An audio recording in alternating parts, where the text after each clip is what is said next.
बाकी जो एब्सेंट करते हैं या फिर मान लीजिए बाद में देखेंगे, उन लोगों के लिए रिकॉर्ड भी कर लेते हैं। ठीक है, तो सबसे पहले यहाँ आज जो है हम लोग स्टार्ट करने जा रहे हैं, ये डे 3 है। और थ्योरम क्या कहता है सबसे पहले हम लोग को ये समझना है।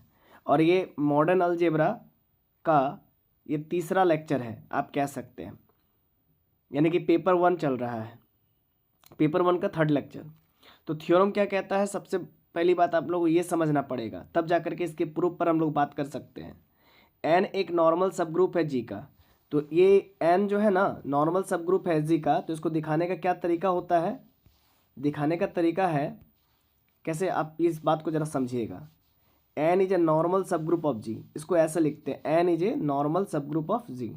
ठीक है, तो थ्योरम कहता क्या है इस बारे में हम लोग को समझना पड़ेगा। ठीक है, थ्योरम के प्रूफ पर हम लोग बाद में ध्यान देंगे, सबसे पहले समझना होगा कि थ्योरम क्या कहता है कि अगर एन कोई नॉर्मल सब ग्रुप है जी का, ठीक है, then G by N is abelian if and only if G dash is a subset of N.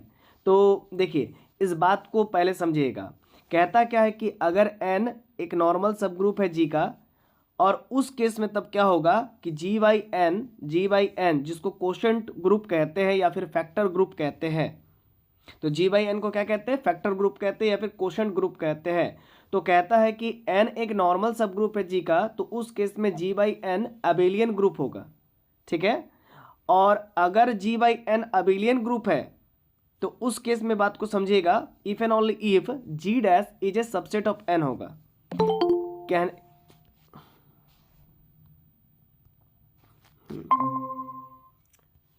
तो हम यहाँ पर ये समझा रहे हैं कि n अगर कोई नॉर्मल सब ग्रुप है जी का, तो उस केस में g by N abelian group होगा, if and only if g dash is a subset of n। अब इसका मतलब क्या है, जरा बात को समझिएगा। तो पहला प्रॉपर्टी क्या है कि n नॉर्मल सब ग्रुप होगा जी का। और नॉर्मल सब ग्रुप क्या है क्या नहीं है, अगर आपको ये जानना है तो आपको लेक्चर 1 और लेक्चर 2 देखना पड़ेगा। और जी बाई एन अगर अबेलियन ग्रुप है, अबेलियन भी मैं समझा चुका हूं जिसको कॉम्यूटेटिव ग्रुप भी कहते हैं, तो जी बाई एन अगर अबेलियन ग्रुप है तो उस केस में जी डैश सबसेट होगा एन का, और अगर जी डैश सबसेट है एन का तो जी बाई एन अबेलियन होगा। ठीक है, अब ये जी डैश क्या है इसको जरा समझिएगा, ये एक डिराइव ग्रुप है, ये जी डैश क्या है, एक डिराइव ग्रुप है जी का, और इसी जी डैश को कहते हैं और एक नाम है, इसी जी डैश का दूसरा नाम क्या है, कॉम्यूटेटर सब ग्रुप ऑफ जी। ठीक है, क्या नाम है, कॉम्यूटेटर सब ग्रुप ऑफ जी। अब कॉम्यूटेटर क्या होता है ना, कॉम्यूटेटर सब ग्रुप क्या होता है, सब ग्रुप क्या होता है, ये सब आप लोग को शायद भूल रहे होंगे। और कॉम्यूटेटर आप बीएससी में भी पढ़े हैं, और नहीं पढ़े हैं तो मेरा लेक्चर नंबर 1 और लेक्चर नंबर 2 में मैंने बता रखा है। थोड़ा यहाँ पर रिकैप कर देंगे, तभी रिकैप करेंगे जब आप लोग कहेंगे कि हमको ये चीज़ का कंसेप्ट नहीं आता है, क्योंकि हमको नहीं मालूम आप लेक्चर नंबर 1 और लेक्चर नंबर 2 देखे या नहीं देखे हैं। कोई भी अगर किसी भी एक को अगर दिक्कत होगा, ठीक है ना, आप लोग आराम से बेझिझक होकर के माइक ऑन करके पूछ सकते हैं कि हमको कम्यूटेटर सब ग्रुप बताइए। क्योंकि देखिए सबसे पहली बात, अगर आपको फंडामेंटल क्लियर नहीं रहेगा तो आपको समझ नहीं आएगा आज का लेक्चर। देखिए फिर से एक बात मैं थ्योरम समझा देता हूं, लेकिन कुछ कुछ जो चीज़ें हैं आपको नहीं समझ आएंगी, तो इसीलिए मैं कह रहा हूं अगर आपको अभी दिक्कत है तो अभी पूछ लीजिए, क्योंकि जब थ्योरम स्टार्ट करेंगे तो उस समय आपको बहुत दिक्कत होगा। फिर से मैं बता रहा हूं, एन अगर नॉर्मल सब ग्रुप है जी का, तो नॉर्मल सब ग्रुप अगर मैं नॉर्मल सब ग्रुप में अगर आपको दिक्कत है तो भी आप पूछ सकते हैं। एन एक नॉर्मल सब ग्रुप है जी का, देन जी बाई एन अगर अबेलियन है तो उस केस में जी डैश यानी कि कम्यूटेटर सब group of G is a subset of normal sub group, है ना। एन क्या है, नॉर्मल सब ग्रुप है ना जी का, तो कम्यूटेटर सब ग्रुप नॉर्मल सब ग्रुप का सबसेट हो जाएगा। और अगर कम्यूटेटर सब ग्रुप यानी कि जी डैश, कम्यूटेटर सब ग्रुप ऑफ जी यानी कि जी डैश अगर सबसेट है एन का, तो उस केस में जी बाई एन अबेलियन हो जाएगा, यानी कि factor group G by N abelian हो जाएगा। जी बाई एन को क्या कहते हैं, फैक्टर ग्रुप कहते हैं या कोशेंट ग्रुप कहते हैं। तो इसमें बहुत सारा इसमें टर्म्स आ रही है। पहली तो बात है कि भाई फैक्टर ग्रुप क्या है, कोशेंट ग्रुप क्या है ना, फिर अबेलियन ग्रुप क्या है, ये तो पहले भी अब पढ़ चुके हैं, है ना। अबेलियन ग्रुप क्या है, नॉर्मल सब ग्रुप क्या है ना, ये सब बहुत सारे टर्म्स आ रहे हैं। तो अगर इन बेसिक्स टर्म्स में कहीं भी आपको कहीं भी किसी प्रकार का प्रॉब्लम है कम्यूटेटर सब ग्रुप में, तो आप माइक ऑन करके बोलेंगे तभी हम समझाएंगे। चलिए पूछिए, किसी को कोई डाउट है तो, किसी को भी डाउट नहीं है? चलिए देखिए, फिर देखिए जी एक ग्रुप है, हमने ये माना है जी एक ग्रुप है। अब यहाँ पर हम लोग क्या करेंगे कि एन एक नॉर्मल सब ग्रुप है जी का, ये तो हम लोग को दिया हुआ है, इसको हम लोग लेके चलते हैं। और जी डैश एक कम्यूटेटर सब ग्रुप है जी का, ठीक है। यहाँ पर एक बात को समझिएगा, यहाँ पर हम लोग क्या मान के चल रहे हैं, क्या एज्यूम करके चल रहे हैं, इस बातों को जरा आपको समझना है, ठीक है। तो हम लोग को सबसे पहले ये मान के चलना है कि जी बाई एन एक अबेलियन ग्रुप है, और हमें दिखाना होगा G dash is a subset of N, और दूसरा मर्तबा G dash is a subset of N मान के चलेंगे और जी बाई एन को अबेलियन दिखलाएंगे, ठीक है। तो देखिएगा यहाँ पर लॉजिक को समझिएगा कि जी एक कोई ग्रुप है और एन नॉर्मल सब ग्रुप है, हमने ऐसा मान के चला है। और जी डैश होता क्या है भाई, जी डैश एक कम्यूटेटर सब ग्रुप ही होता है जी का, तो उसको तो लिख देना है सिर्फ कि जी डैश इज कम्यूटेटर सब ग्रुप ऑफ जी। अब हम लोग यहाँ पर अज्यूम करेंगे जी बाई एन एक अबेलियन ग्रुप है। अब अबेलियन ग्रुप है, ठीक है, तो ऑब्वियस सी बात है वो कम्यूटेटिव लॉ को फॉलो करेगा, पहली बात तो ये, ठीक ना, यानी कि A asterisk B equals to B asterisk A होगा। अब यहाँ पर बात को समझिएगा, जी डैश एक कम्यूटेटर सब ग्रुप है जी का, तो जो भी कम्यूटेटर सब ग्रुप होता है जी का, तो उसमें ए कमा बी बिलोंग करता है जी में, तो उस केस में ए बी और ए इनवर्स बी इनवर्स, यानी कि A operated with B and B operated with A inverse and A inverse operated with B inverse, ये सभी का जो रिजल्टेंट है ना वो जी डैश पे बिलोंग करेगा, क्योंकि जी डैश एक कम्यूटेटर सब ग्रुप है जी का, इसीलिए। क्लियर है? अब आइए आगे बढ़ते हैं। यहां पर एक एलिमेंट अपने से हम लोग लेंगे, चलिए एक एलिमेंट हम लोग अपने से लेंगे, यहां तक तो क्लियर है सबको, है ना, यहां तक क्लियर हो जाना चाहिए कि जी डैश एक कम्यूटेटर सब ग्रुप है। अब यहां पर लॉजिक समझिएगा, अपने मन से A B A inverse B inverse operated with N लिए। एन क्या है, एन क्या है, N normal sub group of G है, एन क्या है, normal sub group of G है, ठीक ना। तो भाई एन को हम ए बी और ए इनवर्स बी इनवर्स के साथ ऑपरेट कर रहे हैं, ठीक। तो एक लॉजिक समझिएगा तब आपको समझ में आएगा, कम्यूटेट ये नॉर्मल सब ग्रुप का एक लॉजिक है, वो चीज़ आप अगर समझ पाएंगे तभी आपको आगे का चीज़ समझ आएगा। आप लोग नॉर्मल सब ग्रुप में क्या पढ़े थे, कोई भी ग्रुप किसी ग्रुप का, है ना, नॉर्मल सब ग्रुप हो जाए, है ना, नॉर्मल सब ग्रुप हो जाए, तो उस केस में एक प्रॉपर्टी सेटिस्फाइड होती है ना, उस प्रॉपर्टी को हम लोग समझते हैं, ये प्रॉपर्टी क्या है। और ये जैसे कि एन, जैसे कि जी बाई एन की हम लोग बात कर ले, तो जी बाई एन क्या है भाई, जी बाई एन क्या है, फैक्टर ग्रुप है या कोशेंट ग्रुप है, और इस जी बाई एन में एन के जितने भी कोसेट्स है, लेफ्ट कोसेट्स रहे चाहे राइट कोसेट्स रहे, तो जी बाई एन के जितने भी कोसेट्स है वो मतलब जी बाई एन के, इस जी बाई एन में कैसे एलिमेंट्स होंगे, तो एन के कोसेट्स जी बाई एन में होंगे, एन के सारे कोसेट्स यानी कि लेफ्ट कोसेट्स या राइट कोसेट्स, तो जी बाई एन के सारे कोसेट्स होंगे। और जी बाई एन एक कोशेंट ग्रुप है, एक फैक्टर ग्रुप है, किस प्रॉपर्टी के रिस्पेक्ट में, तो भाई प्रॉपर्टी मैं लिख दे रहा हूं, उस प्रॉपर्टी को जरा आप समझ लीजिएगा। एक्स एच ये क्या है, लेफ्ट कोसेट ऑफ एच है, अगर जी बाई एच रहता तो लेफ्ट कोसेट ऑफ एच, है ना, यहां पर एक्स एन कर देते हैं तो लेफ्ट कोसेट ऑफ एन हो गया। अब वाई एन कर देते हैं तो ये क्या हो जाएगा, लेफ्ट कोसेट ऑफ एन, ये भी लेफ्ट कोसेट है, और एक्स वाई बिलोंग करेगा जी से, ठीक है, एक्स वाई बिलोंग करेगा जी से, तो इक्वल टू क्या हो जाएगा, इसका इक्वल टू का वैल्यू होता है एक्स वाई ओवर एच होता है, एक्स वाई ओवर एच होता है। अब इस ए बी को आप मान लीजिए एक्स और इस ए इनवर्स बी इनवर्स को मान लीजिए वाई, तो इसी के अकॉर्डिंग तब क्या होगा, ये ए बी पहले फिर एन हो जाएगा और फिर A inverse B inverse A inverse B inverse फिर एन हो जाएगा, फिर एन होगा। लॉजिक समझ रहे हैं ना, कुछ इस प्रकार से मैं दिखा दे रहा हूँ, देखिए कुछ इस प्रकार से, है ना, जब ए बी को आप एक्स मान रहे हैं और ए इनवर्स बी इनवर्स को वाई मान रहे हैं, और चूंकि फिर से एन नॉर्मल सब ग्रुप है तो फिर से कोसेट का प्रॉपर्टी लग करके अब ए एन और बी एन हो जाएगा, समझ रहे हैं ना, ए एन बी एन और ए इनवर्स एन और बी इनवर्स एन हो जाएगा, कुछ इस प्रकार से देखिए, ए एन बी एन और A inverse B N B inverse N, ठीक है, इतना क्लियर है, ठीक है, आगे बढ़े। चलिए एक बात और समझिएगा, प्रॉपर्टी ऑफ कोसेट्स यहां पर आप लगाएंगे, प्रॉपर्टी ऑफ कोसेट्स क्या कहता है, चूंकि ए देखिए a N B N, a inverse N और बी इनवर्स एन, ये सारे के सारे कोसेट्स है एन के, लेफ्ट कोसेट से एन के, लेफ्ट कोसेट से एन के, और ए इनवर्स भी जी से बिलोंग करेगा, और ए भी जी से बिलोंग करेगा, और बी भी जी से बिलोंग करेगा, क्योंकि जी बाई एन को हम लोग क्या कर रहे हैं, क्वोशंट ग्रुप यानी कि फैक्टर ग्रुप बना रहे हैं, इसीलिए। अब लॉजिक समझिएगा आगे। ए एन बी एन हमने लिखा है, ए एन बी एन लिखा है, और यहाँ पर जैसे ए इनवर्स एन को हम लोग ए एन का होल इनवर्स लिख सकते हैं, और बी इनवर्स एन को हम लोग लिख सकते हैं बी एन का होल इनवर्स। ये क्या है भाई, तो प्रॉपर्टी ऑफ कोसेट है। तो यहाँ पर ए इनवर्स एन था और बी इनवर्स एन था, तो इसको हम लोग लिखेंगे ए एन का होल इनवर्स और बी एन का होल इनवर्स। अब चूंकि एक बात आप समझिएगा, पहले ही बोल दिया है कि ये अबेलियन है, तो जी बाई एन अबेलियन है, पहले ही मान चुके हैं। तो जी बाई एन के अंदर जितने भी एलिमेंट्स होंगे, जितने भी लेफ्ट कोसेट होंगे या फिर राइट कोसेट होंगे एन के, वो सारे के सारे कम्यूटेटिविटी को फॉलो करेंगे। तो इसीलिए बी इनवर्स बी एन का होल इनवर्स आगे किए, फिर ए एन का होल इनवर्स बाद में किए, सिंपल सी बात है। अब आगे एक और बात समझिएगा आप, एक और बात समझिएगा, बी एन और बी एन का इनवर्स को अगर आप सॉल्व करेंगे तो क्या मिलेगा, आइडेंटिटी मिलेगा। और जी बाई एन, चूंकि जी बाई एन के ही एलिमेंट्स है बी एन और बी एन का इनवर्स, ये सभी के सभी जो है कि, और ए एन भी, और ए एन का इनवर्स भी, ये जी बाई एन का एलिमेंट है।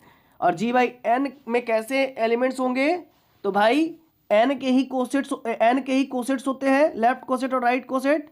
और जी बाई एन एक फैक्टर ग्रुप है या कोशेंट ग्रुप है, और कोशेंट ग्रुप का जो आइडेंटिटी एलिमेंट होता है वो नॉर्मल सब ग्रुप होता है।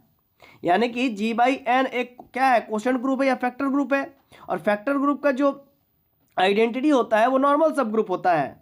और जी बाई एन का नॉर्मल सब ग्रुप मतलब जी बाई एन में एन क्या होता है, जो नीचे वाला एन क्या होता है, वो नॉर्मल सब ग्रुप होता है।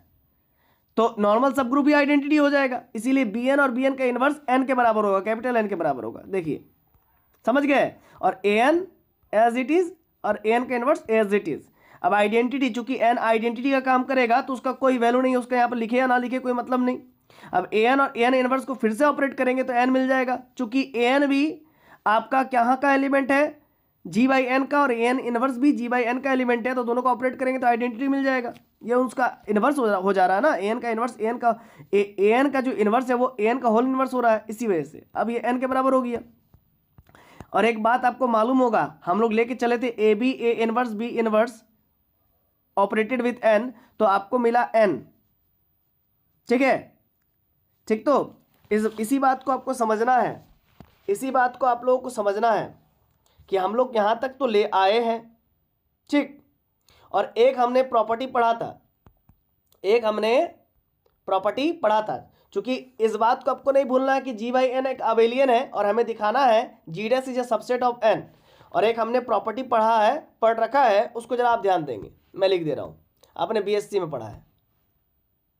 क्या पढ़ा था, x H equal to H हो जाए for all x belongs to H, ये आपने पढ़ा है, ये आपने पढ़ा था, ये एक छोटी सी प्रॉपर्टी है, ठीक है। ये आपने पढ़ा था कि अगर एक्स एच बराबर एच हो जाए तो एच जी का सब ग्रुप हो जाता है ना। यानी कि इफ यदि एच सब ग्रुप है जी का, इफ एच इज सब ग्रुप ऑफ जी, अभी कौन आ रहा है,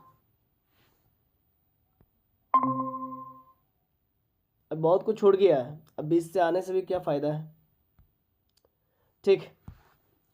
इस बात को यहाँ पर जरा ध्यान से समझना है। हम लोग ए इनवर्स बी इनवर्स को साथ में हम लोग एन के साथ ऑपरेटेड करते हुए आए थे, तो हमें एन मिला, ठीक है। और एक प्रॉपर्टी हमने पढ़ रखा है, उस प्रॉपर्टी को आप नोट कीजिएगा, बीएससी में आपने पढ़ा है कि इफ एच इज एनी सब ग्रुप ऑफ जी। अभी जो नया नया आया है उसको कुछ समझ नहीं आएगा, है ना, कुछ नहीं समझ में आएगा। क्यों नहीं आएगा, क्योंकि बहुत सारी चीज़ों को हमने पहले ही ऑलरेडी कवर कर रखा है, कर लिया है। अब 15 मिनट लेट से ज्वाइन किए, देखिएगा, H इज एनी सब ग्रुप ऑफ जी, अगर H कोई भी सब ग्रुप होता है जी का, then x H equal to H हो जाता है for all x belongs to H. ये एक प्रॉपर्टी है, मैं जो लिख रहा हूं उसको जरा समझिएगा। इफ H इज एनी सब group of G, if H is any सब group of G, then x H equals to H होता है for all x belongs to H के लिए। ठीक है, ये प्रॉपर्टी याद है, ये प्रॉपर्टी याद है, नहीं याद था तो मैं लिखवा दिया हूं। ठीक है, और एक बात इंपॉर्टेंट कि एन नॉर्मल सब ग्रुप है जी का, तो भाई एन तो सब ग्रुप हुआ ना जी का, एन तो सब ग्रुप हुआ ना जी का, एन तो सब ग्रुप हुआ ना जी का, समझ रहे ना, एन तो सब ग्रुप हुआ जी का, चूंकि एन नॉर्मल सब ग्रुप है जी का, तो एन तो सब ग्रुप भी तो हुआ जी का, खत्म। तो इसमें भी वही प्रॉपर्टी लगा सकते हैं ना, हम, मेरा कहने का मतलब है इसमें भी वही प्रॉपर्टी लगा सकते हैं जो अभी भी आपको मैंने बतलाया कि इफ एच इज एनी सब group of G then x H equals to H हो जाता है, समझ रहे हैं, तो वही सेम प्रॉपर्टी लगाएंगे। ठीक है, तो यहां से हम लोग क्या कह सकते हैं कि A B A inverse B inverse over N equals to N आया है। ठीक है, तो हम लोग क्या ऐसा नहीं लिख सकते हैं A B A inverse B inverse belongs to N? कौन है भाई अभी वो भी ज्वाइन कर रहा है? माइक ऑफ कर लीजिएगा आप। ठीक है, बहुत सारा चीज तो मैं पहले ही खत्म कर चुका हूं, तो अभी आपको समझ नहीं आएगा अब। ठीक है, तो मैं कह रहा हूं कि A B A inverse B inverse N के साथ जब ऑपरेट किए तो हमें एन मिला। क्यों भाई, क्यों मिला? तो ये तो अभी अभी प्रूफ किए, ये तो अभी अभी प्रूफ किए कि ऐसे ऐसे लेकर के चले, ऐसे ऐसे। देखिए मैंने यहां से प्रूफ किया ना, मैंने यहां से प्रूफ किया A B A inverse B inverse को एन के साथ ऑपरेट किया, तो मुझे आंसर में क्या मिला, रिजल्ट में क्या मिला और क्यों मिला, ये सब तो मैंने सारा प्रॉपर्टी लगा करके मैंने आपको बता रखा है अभी। ठीक है, और हमें मिला क्या, एन मिला, और एन एक नॉर्मल सब ग्रुप है जी का। मैं फिर से एक बार प्रॉपर्टी लिख दे रहा हूं थोड़ा सा, क्योंकि जो अभी नया ज्वाइन किया थोड़ा उसके लिए यहां से आपको समझ आ जाएगा।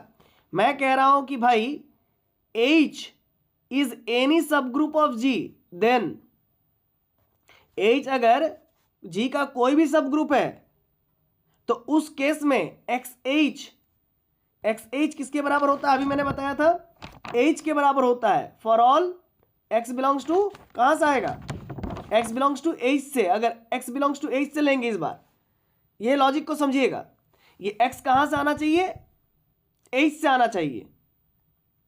इस बात को भी आप ध्यान दीजिएगा कि अगर H कोई भी नॉर्मल सब ग्रुप है जी का, H कोई भी नॉर्मल सब ग्रुप है जी का, तो उस केस में अगर XH इक्वल टू H आ जाए, और ये है क्या, ये लेफ्ट कोसेट है H का, लेफ्ट कोसेट ऑफ H, तो लेफ्ट कोसेट किसके बराबर हो जा रहा है, H के बराबर हो जा रहा है।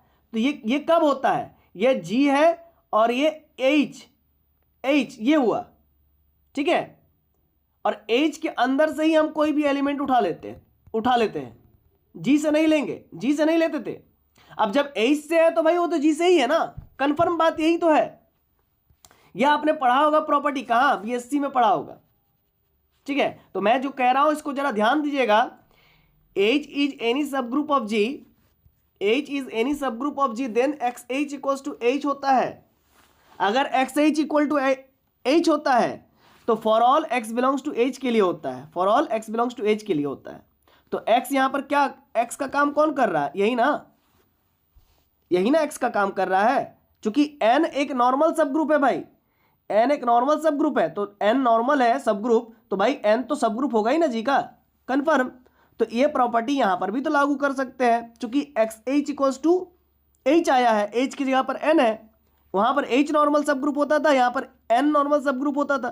तो आपको मैच करना पड़ेगा, चीजों को थोड़ा सा कंपेयर करना पड़ेगा, नहीं तो नहीं समझ में आएगा। तो अब A B A inverse B inverse यहां से लिख सकते हैं ना भाई कि x बिलोंग्स टू H है, तो A B A inverse B inverse x की तरह काम कर रहा है, तो वो भी n में चला जाएगा। सिंपल सी बात है, सिंपल सी बात है। अगर यहां तक कोई दिक्कत है तो बोलिए, यहां तक किसी को कोई दिक्कत है तो बोलिए भाई, ये पोर्शन तक किसी को कोई दिक्कत है तो बोलिए। मैं शुरू से थोड़ा सा एक बार रिकॉल करा देता हूं थोड़ा सा। मेरा थ्योरम क्या है भाई, मेरा थ्योरम है कि n कोई नॉर्मल सब ग्रुप है जी का, और तब G बाई एन एक अबेलियन है, अबेलियन ग्रुप बनेगा। और उस केस में अगर G बाई एन को आप अबेलियन लेके चल रहे हैं तो भाई G dash is a subset of n होगा, और G dash is a subset of n अगर आप लेके चल रहे हैं तो G बाई एन एक अबेलियन होगा। ठीक है ना, लास्ट क्लास कौन थे जरा एक बार बताएंगे, क्योंकि देखिए मैं अभी अभी पूछूंगा आपसे कि लास्ट क्लास कौन था। तो एन एक नॉर्मल सब ग्रुप है जी का। नॉर्मल सब ग्रुप क्या होता है मैं लास्ट क्लास बता चुका था। और जी बाई एन एक फैक्टर ग्रुप है। फैक्टर ग्रुप क्या होता है आपको मालूम होना चाहिए, जिसको क्वोशंट ग्रुप भी कहते हैं। और चूंकि जी बाई एन एक अबेलियन है तो आपको प्रूफ करना होगा G dash is a subset of N, और G dash is a subset of N अगर है तो जी बाई एन अबेलियन होगा, है ना। उल्टा भी प्रूफ करना पड़ेगा, मतलब कन्वर्स भी ट्रू करना पड़ेगा। तो लास्ट क्लास में मैंने बताया था जी डैश को कम्यूटेटर सब ग्रुप कहते हैं, कम्यूटेटर सब ग्रुप ऑफ जी, या फिर G dash is a derived group of G, ये बताया था। तो लास्ट क्लास में कौन थे जरा बताइए।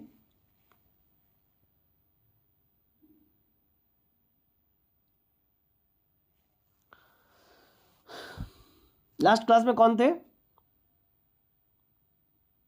यहां पर यहां तक तो हमने कर रखा है, यहां तक तो हमने कर रखा है, एन आ चुका है, ठीक है। यहां पर कॉम्पिटिटिविटी लगा करके हमने यहां तक करा है, यहां तक करा है। तो एक्स हमारा A B A inverse B inverse, अब इसको पूरे को एक्स मान लेते हैं तो ये चला जाएगा एन में। अब इस बात को यहां पर ध्यान से समझना है कि since A B A inverse B inverse G dash का एलिमेंट था, क्योंकि जी डैश एक कम्यूटेटर सब ग्रुप है, जी डैश एक कम्यूटेटर सब ग्रुप है जी का, है ना। तो कम्यूटेटर सब ग्रुप है तो भाई उसमें A B A inverse B inverse type का एलिमेंट आएगा, और हमने उसी एलिमेंट को A B A inverse B inverse को एन में दिखा दिया। तो आपको मालूम है कि अगर एक्स बिलोंग्स टू जी और उसी एक्स को आप अगर, अब मान के चलिए आपने 11th में क्या पढ़ा था कि x बिलोंग्स टू अगर कोई सेट A में बिलोंग करता है और उसी x को आप B में अगर बिलोंग करवा दे तो A is subset of B हो जाता था। तो उसी तरह से हमने जी डैश से एक एलिमेंट लिया और उसी एलिमेंट को हमने n में दिखला दिया, तो this implies that G dash is a subset of n। Proof हो गया, खत्म। अब हम लोग कन्वर्स प्रूफ करेंगे कि G dash is a subset of n लेके चलेंगे, और हम दिखा देंगे क्या, हम दिखा देंगे कि जी बाई एन एक अबेलियन ग्रुप है, इसका उल्टा। तो let us suppose that G dash is a subset of N for any a b belongs to G. हम ऐसा वहां से यही हुआ है कि जी एक ग्रुप है तो भाई ए बी बिलोंग कोई भी एलिमेंट ले लेते हैं जी से, और जी डैश एक कम्यूटेटर सब ग्रुप है तो A B A inverse B inverse उसी में बिलोंग करेगा, क्योंकि जी एक कम्यूटेटर सब ग्रुप है जी का। अब आगे यहां पर since G dash is a subset of N, हम ये मान करके चल रहे हैं, यह मान करके चल रहे हैं, ठीक है। और हमें प्रूफ करना है कि जी बाई एन एक अबेलियन है, और चूंकि हमने अभी प्रूफ किया है कि A B A inverse B inverse N में बिलोंग करता है, और यहां पर रिवर्सल लॉ लगा के लिख सकते हैं क्या भाई, ए इनवर्स बी इनवर्स को बी ए का होल इनवर्स। आगे यहां तक तो हो गया क्लियर। एक बात यहां तक तो क्लियर है, सबको क्लियर है, A B into B a का होल इनवर्स, है ना। यहाँ पर इंटू बोलने से अच्छा होगा, हम लोग यहाँ पर क्या बोले, operated, a b is operated with b a का इनवर्स, ठीक है। और एक प्रॉपर्टी मैं लिख रहा हूँ, जरा ध्यान दीजिएगा आप लोग, प्रॉपर्टी लिख रहा हूँ, आपने ये भी प्रॉपर्टी बीएससी में पढ़ा था, देखिएगा। एक्स वाई का इनवर्स बिलोंग करता अगर एन में तो this implies that X N बराबर वाई एन होता है। ये क्या है, तो प्रॉपर्टी ऑफ कोसेट्स है, प्रॉपर्टी ऑफ कोसेट्स है।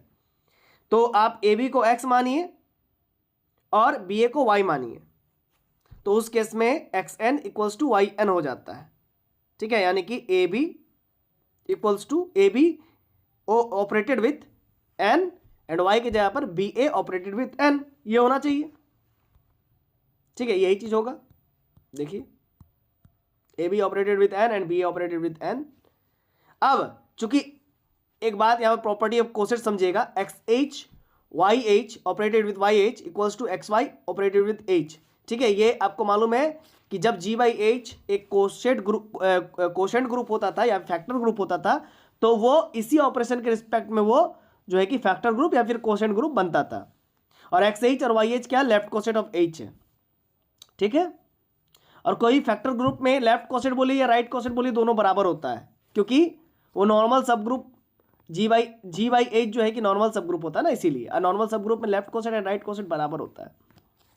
चलिए यहां पर लॉजिक समझिएगा, एक बात कि A B operated with N and B A operated with N, तो चूंकि एन एक नॉर्मल सब ग्रुप है और जी बाई एच अगर normal sub G by H एक फैक्टर ग्रुप होता था तो एच एक नॉर्मल सब ग्रुप होता था, तभी तो ये प्रॉपर्टी को सेटिस्फाइड करता था, x H operated with Y H equals to x Y operated with H. तो उसी केस में उसी सिलसिले में सिमिलरली हम लोग कह सकते हैं कि एन एक नॉर्मल सब ग्रुप है, तो नॉर्मल सब ग्रुप होगा तो वो इस लॉ को सेटिस्फाइड करेगा, है ना। तो इसीलिए चूंकि जी बाई एन को हमको अबेलियन दिखाना है, तो जी बाई एन क्या एक फैक्टर ग्रुप है, तो एन तो नॉर्मल सब ग्रुप है, नॉर्मल सब ग्रुप है यानी कि जी बाई एन एक फैक्टर ग्रुप है यानी क्वोशंट ग्रुप है, क्वोशंट ग्रुप है तो वो इस प्रॉपर्टी को सेटिस्फाइड करेगा ही, क्योंकि वो इसी प्रॉपर्टी के रिस्पेक्ट में वो क्वोशंट ग्रुप या फैक्टर ग्रुप बन रहा है, x H over y H equals to x y H. तो यहाँ पर एच के जहाँ पर एन है तो उसी के अकॉर्डिंग हम लिख देंगे ए बी एन को ए एन बी एन और बी एन को बी एन ए एन लिख दिए। अब आगे, अब यहां से हम लोग क्या समझ सकते हैं कि ए एन और बी एन कहां का एलिमेंट था भाई, ए एन और b N G by N का एलिमेंट था, जी बाई एन का एलिमेंट था। और जी बाई एन में कैसे एलिमेंट्स होते थे, ए एन बी एन इसी प्रकार के तो एलिमेंट होते हैं, क्योंकि जी बाई एन में एन के सारे कोसेट्स आते हैं, यानी कि लेफ्ट कोसेट रहे चाहे राइट कोसेट रहे। और जी बाई एन के कोसेट्स जी बाई एन में कैसे कोसेट्स आते हैं, तो कैपिटल एन के कोसेट्स आते हैं, और कैपिटल एन के कोसेट तो यही है ना, ए एन और बी एन, और ए एन और बी एन उसके कोसेट्स है और ये जी बाई एन में मिलते हैं और जी बाई एन का ये एलिमेंट है। तो जी बाई एन के एलिमेंट देखिए तो कम्यूटेटिविटी को फॉलो कर गया follow, a N B N और बी एन ए एन, तो इसीलिए G by N is an abelian group. Proof हो गया खत्म, यही था आज का प्रूफ, ठीक है, डे 3 में। चलिए, आशा है कि आपको समझ में आया होगा, बहुत बहुत धन्यवाद, है ना। एक बार पूछना चाहेंगे कि समझ में आया? समझ में तो आ गया है लेकिन आधा अधूरा है, हम तो बीच में ज्वाइन किए थे ना। अच्छा, तो फिर से समझना है क्या? नहीं, इसका ना क्वेश्चन आप भेज दीजिएगा, ये पीडीएफ भेज चुके हैं ग्रुप में। अच्छा ठीक है, हम देख लेंगे एक बार। ठीक है फिर।